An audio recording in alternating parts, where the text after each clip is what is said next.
Remue ménage. Remue ménage.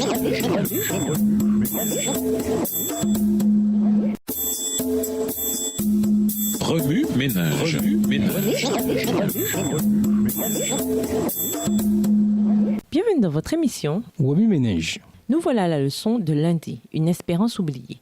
Lisons 2 Pierre 3, le verset 4. 2 Pierre 3, verset 4, où est la promesse de son avènement, car depuis que les pères sont morts, tout demeure comme depuis le commencement de la création.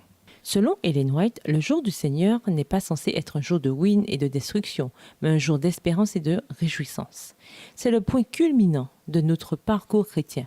En ce jour glorieux, nous rencontrerons dans les airs et verrons face à face celui qui a pris nos iniquités sur lui et a payé entièrement notre dette. Une des vérités les plus glorieuses et les plus solennelles du christianisme est celle qui annonce une seconde venue de Jésus-Christ pour achever la grande œuvre de la rédemption. Pour les enfants de Dieu, pèlerins séculaires de la vallée de l'ombre de la mort, la certitude que celui qui est la résurrection et la vie va revenir pour les emmener avec lui dans la maison du Père est une perspective ineffable.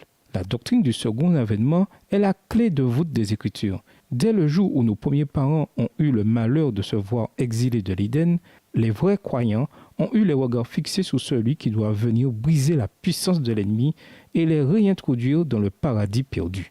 De tout temps, la venue du Seigneur a été l'espérance de ses disciples.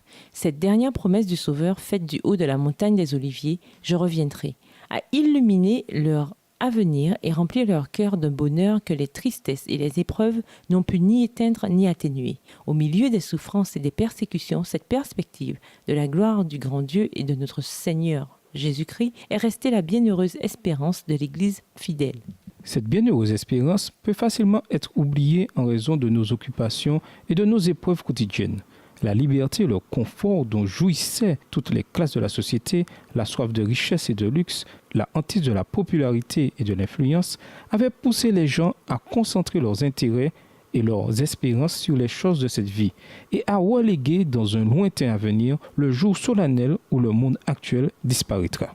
Mais Pierre nous rappelle que nous ne devons pas permettre aux distractions mondaines d'atténuer notre espérance en le retour du Christ. Même si ce retour nous semble tarder, sachons que ce délai est un acte de la miséricorde divine. Dieu en effet désire que tous se repentent et soient sauvés.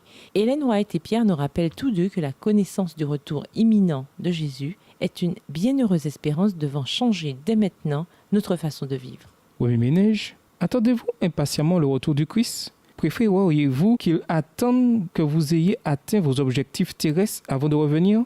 Considérez-vous le retour imminent du Christ comme un jour d'espérance ou un jour de terreur ? Quelle espérance ou quel réconfort puisez-vous dans 2 Pierre 3 ? Voir aussi le verset 9 et le verset 13. Au revoir. Et à demain si Dieu veut.